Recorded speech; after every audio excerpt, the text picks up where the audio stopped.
একামত দেওয়ার সময় আপনারা মসজিদে যারা থাকেন, আপনারা কি একামতের আগেই দাঁড়ায় যান নাকি হাইয়া আলাস সালাহ বললে দাঁড়ান?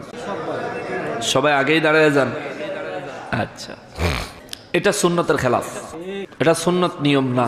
কওমিওয়ালা বলেন, সালাফি বলেন, ওয়াহাবি বলেন, আহলে হাদিস বলেন, সুন্নি বলেন, শিয়া বলেন, এক কথায় যারা মুসলমান, এদের মধ্যে যারা আলেম, সর্বদলের আলেমরা একমত, নামাজের মধ্যে নামাজের জামাত যখন শুরু হবে, মুয়াজ্জিন সাহেব যখন হাইয়া আলাস সালাহ ইকামতে বলবে, তখন সবাই দাঁড়ানো শুরু করবে।